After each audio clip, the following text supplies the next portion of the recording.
Desiree Cleave, welcome to Out of the Hourglass. Thank you for being here. How are you this morning? I'm good. Thanks for having me, Molly. Of course, I am very excited to have you because we've been talking about this for a little while now, but you came to mind when I saw something out in the wild, and I was like, I need to get her on the podcast to talk about this. But before we jump in, for those listeners who do not know you, can you please tell us who you are, what you do, and where you're from? My name is Desiree, and I am from the Pacific Northwest, Coeur d'Alene, Idaho. I co-own a couple businesses with my husband, a painting company called the Coeur d'Alene Painting Group and a pre-finished shop that's called the Stain Shop. I manage operations. I am the COO.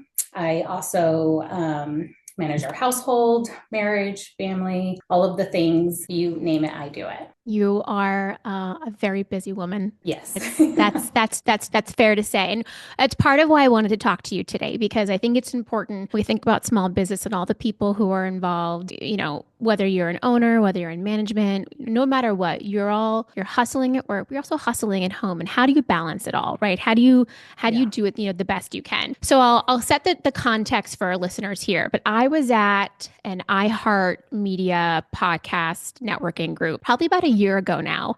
Claire from Nolan Painting actually invited me to attend. They do marketing on podcasts. So that was kind of the context of this event. And they talked about these different marketing profiles or these like demographic profiles that small businesses, companies can kind of narrow down their marketing efforts towards. So, who are you trying to go after? Who's your ideal customer? And they kind of have created what they call these psychographic networks, which are basically these demographics of certain groups of people. And there was one called the Conqueror, and it represented the working mom who strives to be her best self. And it's somebody who's working full time. She's got kids. She's into into wellness. She's involved in her community.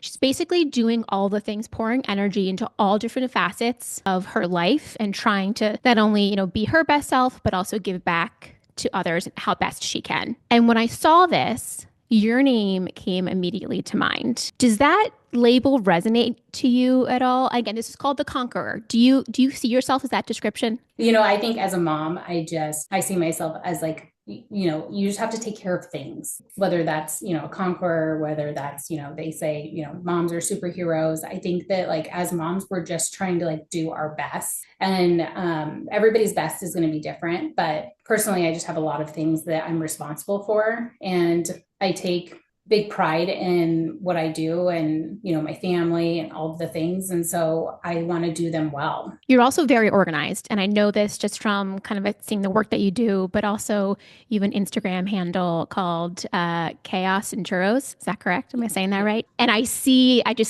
how organized and like structured and with intention that you operate your life. And so maybe that's a part of how you are able to do it all. But do you see your reality as being structured and intentional? Is that how you get by? Is that what keeps you afloat? Yeah, I would say. I think that I read like I think it's called like the 7 Habits last year, and it was such a good like big change for me, game change for me, because not that I wasn't structured or I didn't have schedules or habits, but I think that it really just light bulb moment, place things in perspective for me. Last year, I started every single Sunday. I would sit down and I would write out my schedule, and I specifically write it out with a pencil, because as a business owner, as a mom, things are constantly changing. And I think that that's what makes life fun. My life fun is because like every day I can wake up and I can have like, this is what my schedule is supposed to be, but it doesn't particularly like it's not going to stay like that. So like pivoting, or,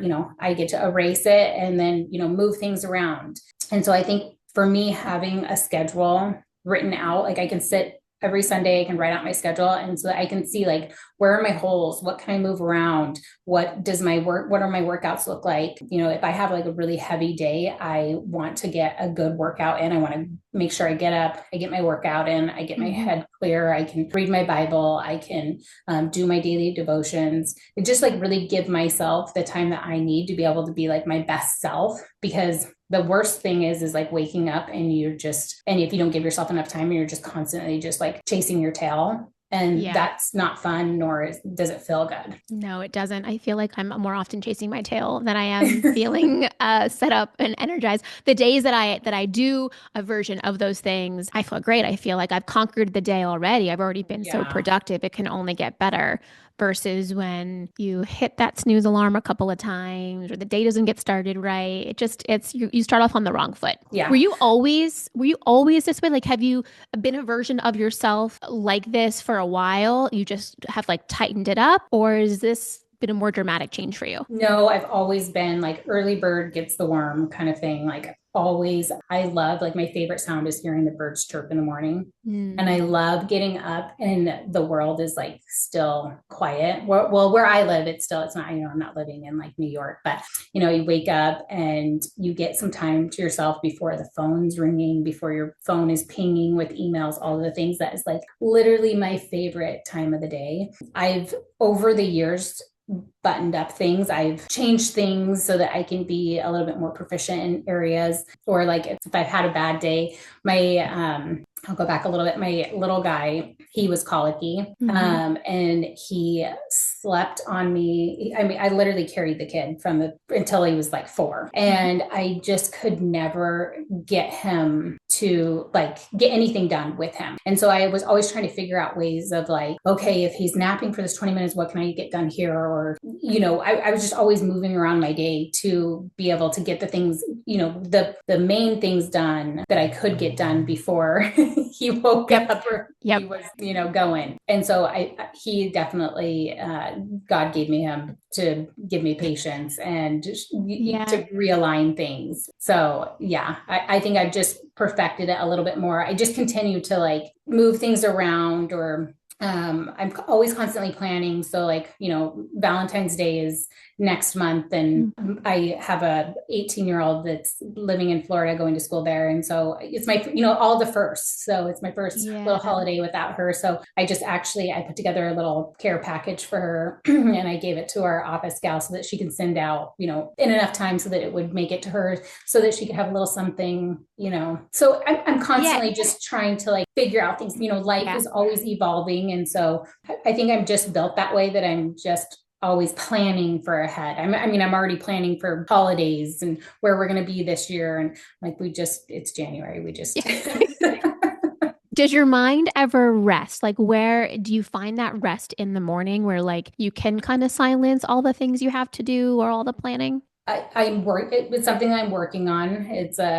I find myself like I said, mornings are my time. It is Yep. my time to like, so my thoughts aren't so scattered so that I really can go into the day before my little guy wakes up fully prepared for what the day may bring, whether it's actually on what's on the schedule or not. I'm ready to go for whatever is going to happen. When you are so structured like that, or when you are, I mean, obviously you've learned to adapt because you put things in pencil, not pen. Do you adapt well to change? Like if you have to pivot your day, things aren't gonna get done the way that you planned. Are you okay with that? Or does it kind of shake you up a little bit? The old Desiree, it would completely throw me, where I wouldn't be able to gather myself and be Yeah. able to be able to pivot. But my husband and my father-in-law, they are men with a dream and a vision and a goal, and Mhm. they're going places. And whether they set out on one path and they end up on another, they just continue to go. And so I have really learned to, even with this last year kind of threw me through a loop with so many different changes.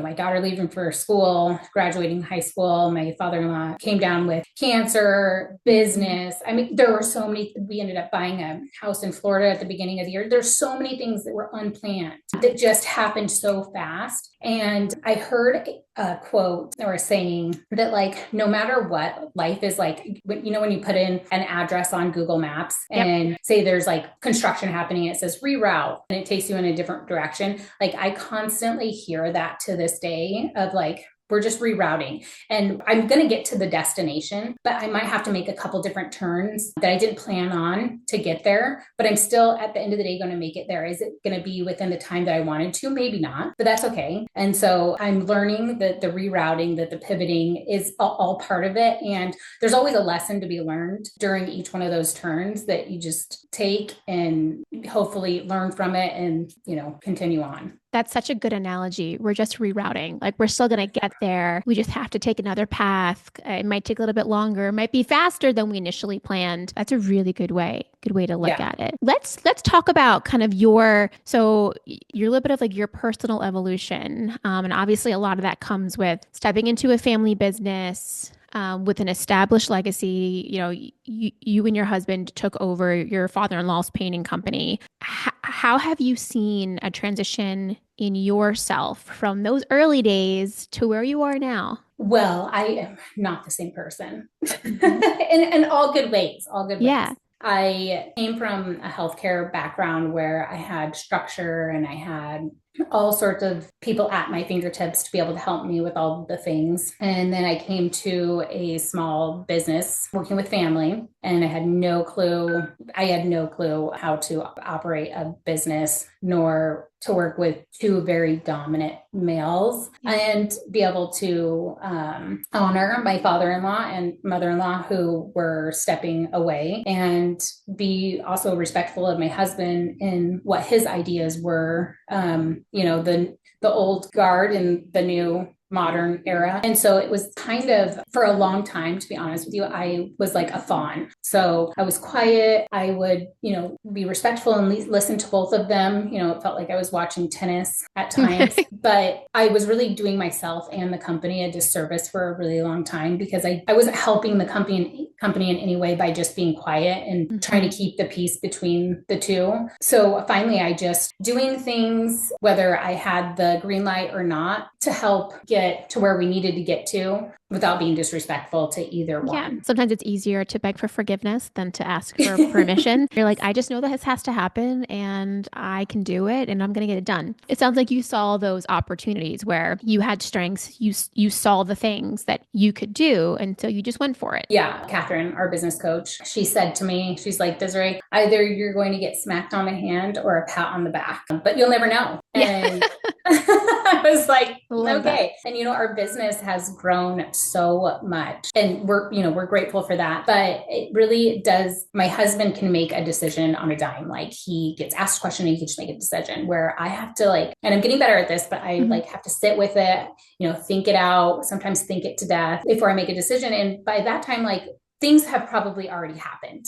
And so I don't have the time to wait for my husband to ask him a question. I need to just start making decisions on my own, which is what I've done. And then, you either slap on the hand or pat on the back or nothing, or you just, the business happens no matter what. And it just is going to, keep rolling, and you take the, punch on the chin, or you're like, hello, like, hallelujah, that worked out in our favor. And we're just going to continue on. But, you keep during these times of, that you have to make these decisions. I think that confidence is built, in that. And so it's like, you constantly are putting yourself in these uncomfortable situations, but you get more comfortable the more that you do it. And really that's been me. Something that I think reflects this. You shared something very interesting, or very fascinating, when we were in the planning of this. And then you talked about your disc profile, how when we first started working with you all, your your dominance was very low. And now it's shifted to be pretty high over the last 5 years. Do you think that this has really catalyzed from your confidence growing in who you are and what you bring to the table, your ideas, your ability to get things done? And so now you're just saying it. You're saying it with more confidence. Yeah, it wasn't about, over time, I learned that finding my voice wasn't about forcing respect. It was about showing up consistently, knowing my role, and letting my leadership speak for itself. So I think that I know that I had the leadership skills based off of where I was in the healthcare industry and my position there. But it's completely different when you're working for someone instead of working with family. That's a whole nother dynamic. And I wasn't a big reader up until probably 2 years ago, two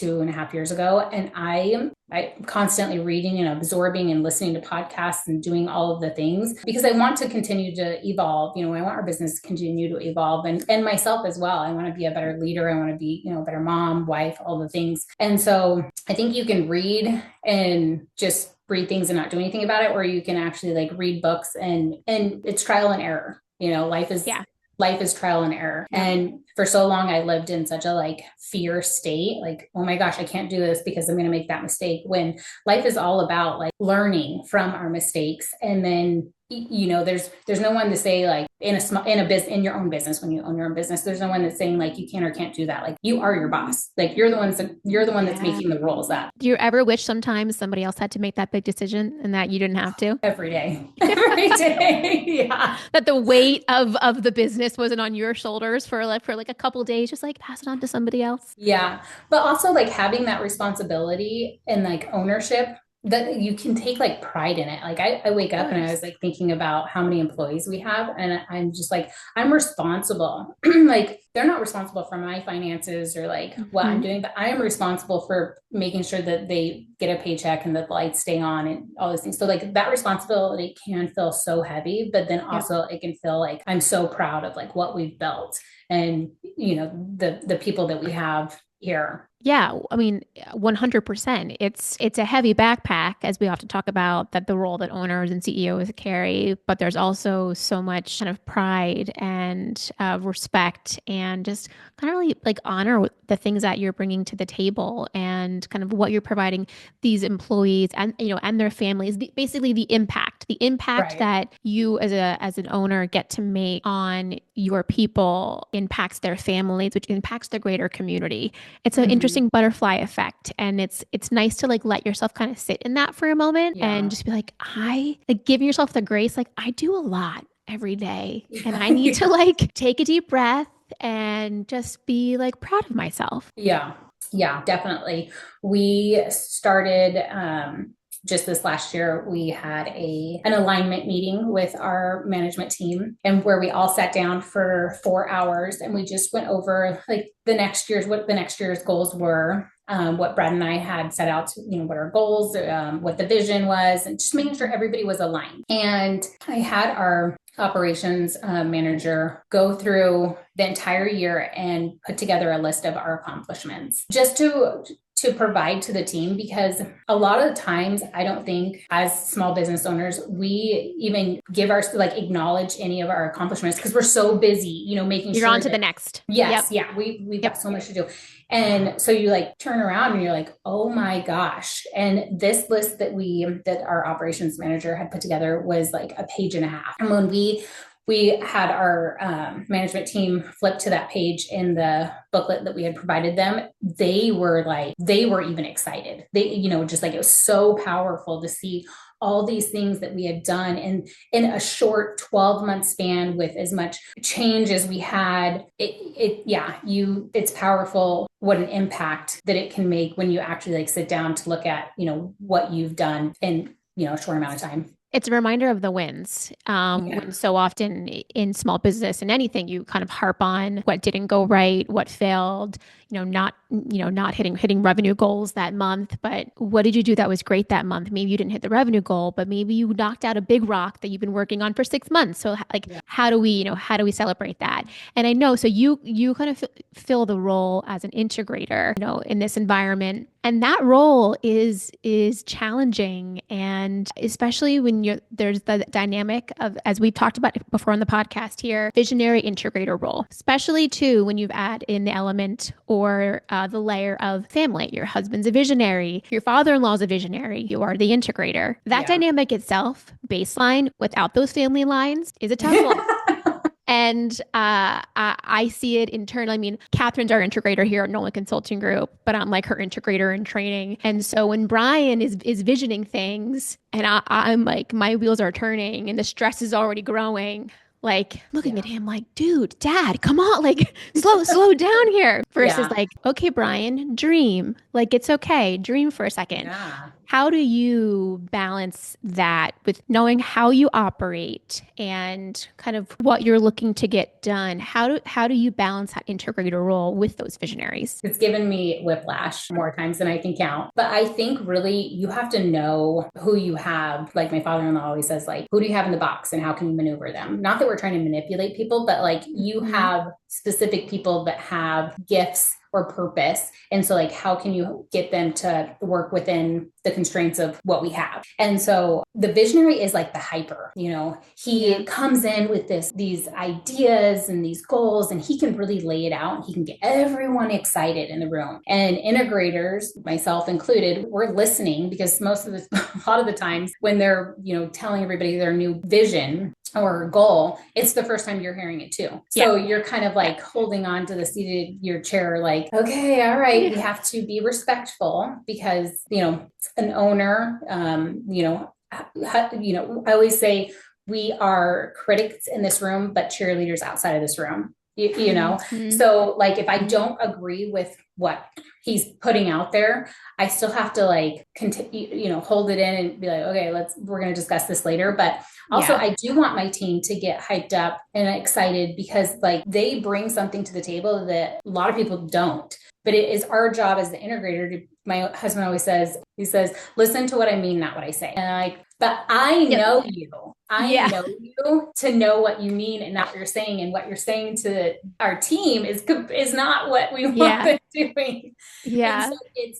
it's this fun game of like, okay, when he, getting them out the room and then being like, okay, all right, guys, because you really have to like lay the ground. I always say like right now, I say we're in the excavation. Like Q1, Q2, we're excavating, and then we're going to lay the foundation.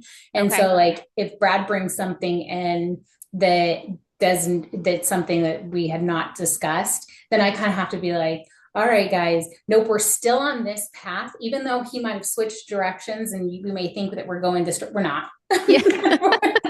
That's Just an Q4. idea. We might get there, but we're still on the excavation plan for these goals. Yeah, Yes.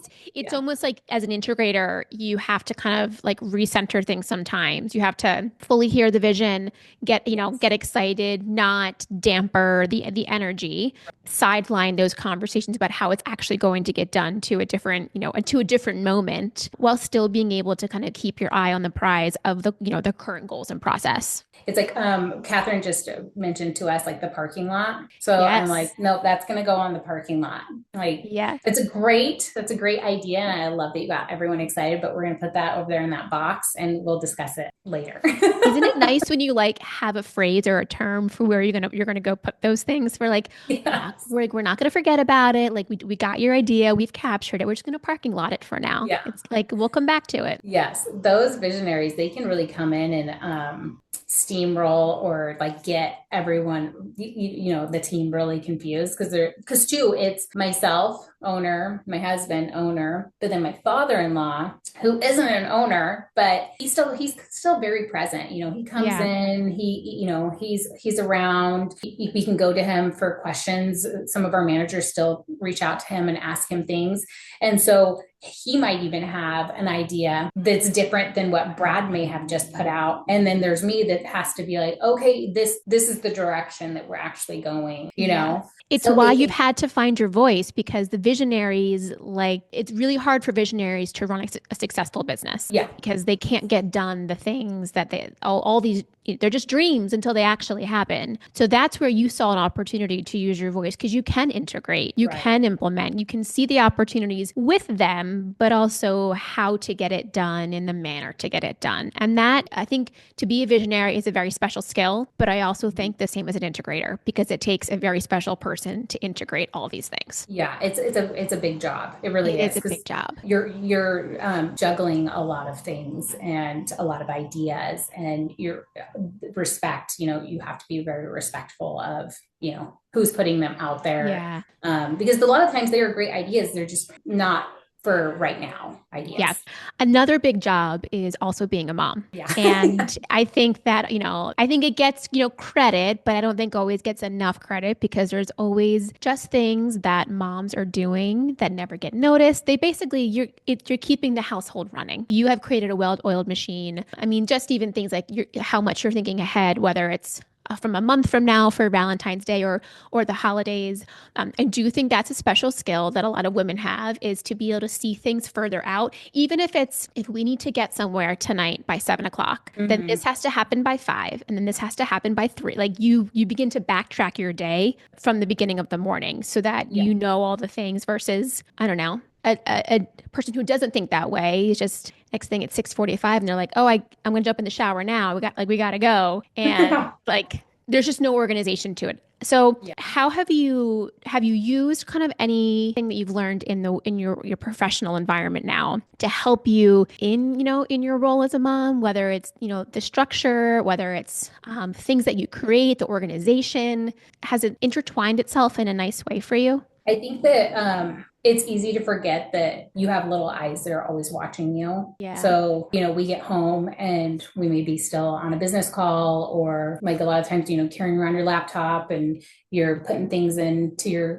you're sending an email, you're moving your calendar around, whatever it may be. You have little eyes that are watching you. And I think that you forget that, but it's so important to know that the things that you're doing naturally your kids will watch and they will see that and hopefully carry that on as well.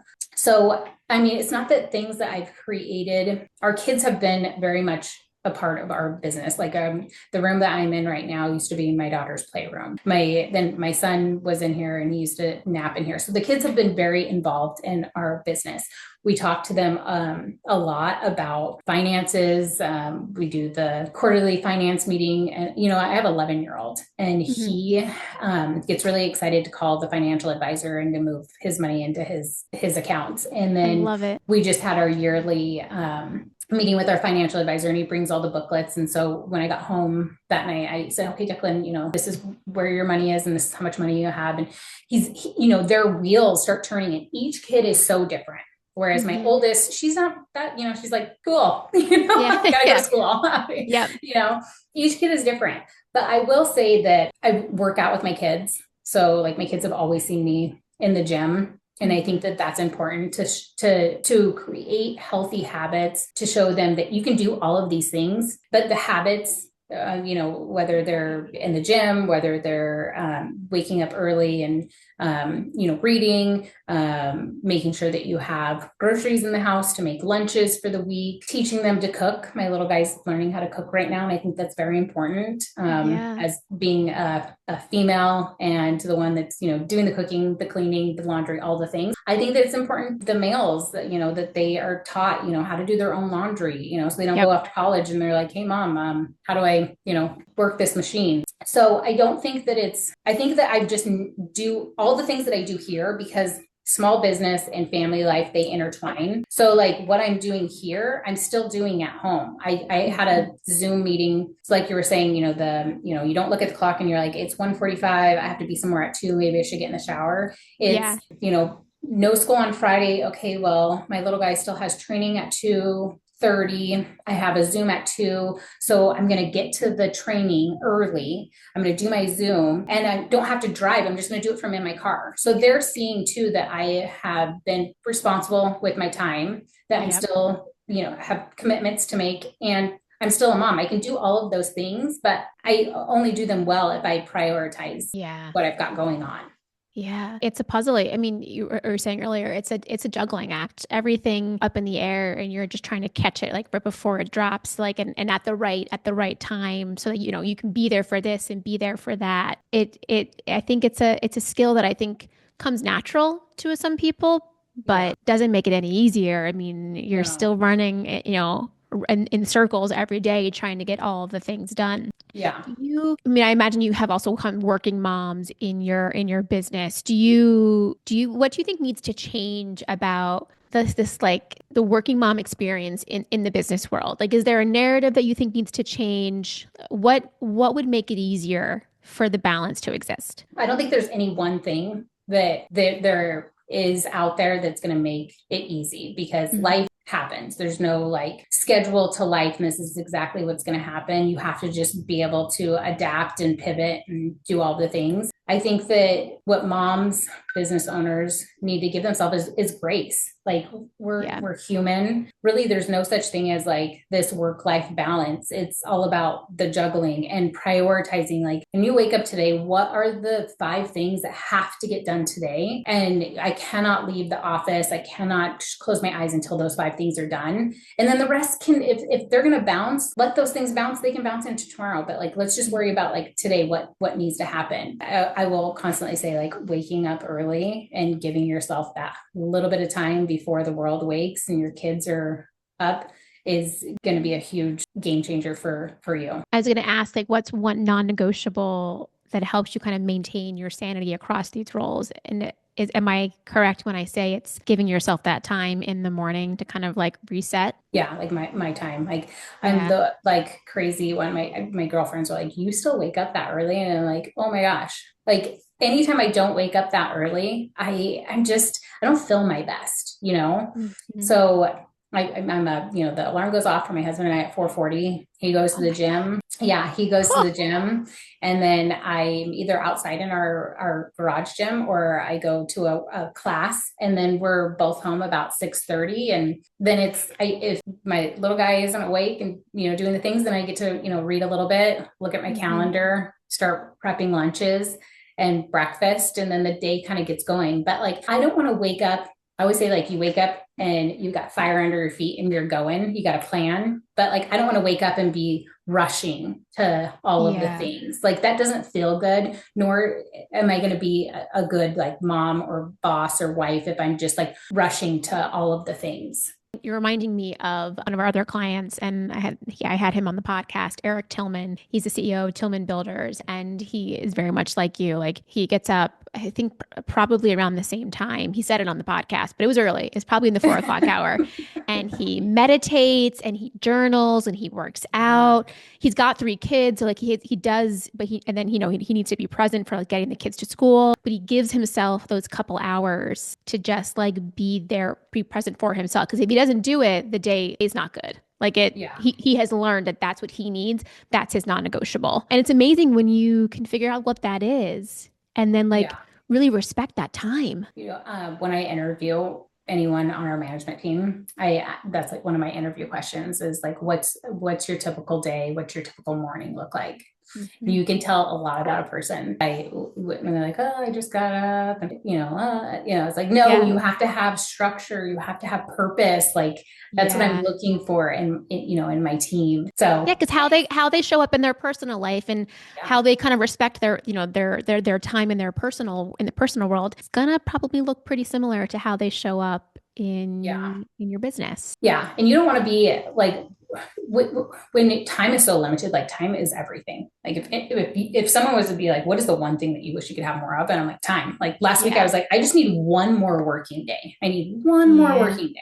But if I am like going through, I'm no good. I'm not a good wife if I'm rushing or if I'm like limited on things. Or, Hmm. I can't be present, and really like that's all my kids are wanting me to be when I'm with them is present. And that just can't happen if I'm rushing to get things done that I could have woken up earlier for, pre-planned for. And that's not an easy feat when we operate in a digital world and you're a business Mhm. owner and you've got other people who need you just to be present in your own family. Like that takes a lot of discipline. Yeah. Okay, 2 more questions for you and to bring us home. One is, what would you tell yourself 5 years ago? Like if you could tell yourself one thing 5 years ago that like you've since learned, what would it be? For me, it's going to be fear. Like, don't be so afraid. Like, I've learned just like recently over the last couple of years is that life isn't scary. I think we make it out to be this scary thing, but really it's life is what you make it. And that might sound so cliche, but I operated out of fear for so long that it wasn't serving me. I finally got to a point where I realized it wasn't serving me. And it's okay to make mistakes because that's how you learn. Yeah, yeah, that's a great one because fear, I think, prevents us all from doing a lot of things that we want to be able to do, but fear or the head trash in our mind is telling Yeah. us that we can't do it. Lastly, and I didn't prep you for this question, so it's okay if it takes you a second. What's inspiring you right now? Like what podcasts, what books, what are you listening to that you'd recommend to others, but that's kind of like what gives you inspiration in your days? I will always resort back to, I think that Rachel Hollis, she had Mhm. her time, like her books like Girl Wash Your Face, like Yeah. those books were so good. And I feel like that was just the beginning of my like coming out of my fawn days. But like a good Mel Robbins, I love her. Mhm. I think that her Let Them book was so good last year. I've gifted it to lots of people.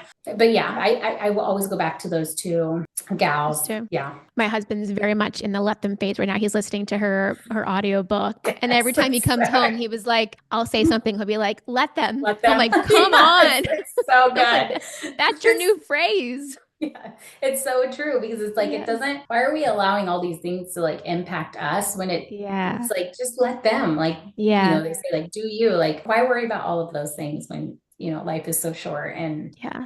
Again, I mean, what you're doing is you're adding tools to your toolbox. You're adding yeah resources to kind of help kind of keep you on track when life is pulling you in so many different directions. You have so many responsibilities, both at home, at the office, to your employees. How, it's you're trying to find all the things that are kind of keeping you on the road, even if you have to reroute sometimes. That yeah you ultimately you're going to hit your goals, you're going to get to your destination, and you're going to do it the way that you want to do it in a way that's going to make you feel proud too at the end of the yeah. day. Des, any final thoughts or words you'd want to share? I don't think so. I think that we covered a lot. I feel really good about what we talked about. It's very natural. So Good. I'm glad. Well, that makes me feel full circle in the thought that seeing that Conqueror like slide deck at that networking event that I thought described you, I truly believe in, through this conversation, it very much, it fits you. Whether or not you listened to the podcast or watch the shows that they thought that demographic would actually like,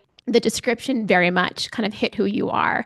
And I say to you that but that exemplifies that what you're trying to do shows on the outside. Like I can see you trying to be your best self. I can see you giving back to things. I can see you being organized and structured. You're not just kind of living it. Like people can see that and people can respect that. So yeah, great job at doing all the things because it's not easy. thank you, thank you. It is not Well, easy. Yeah. no. Well, I hope to bring you on back in the future. I always love to bring back on podcast guests, so I never say fully goodbye. I just say until next time. Yes, I love that. All right. Thank you so much, Molly. Thank you.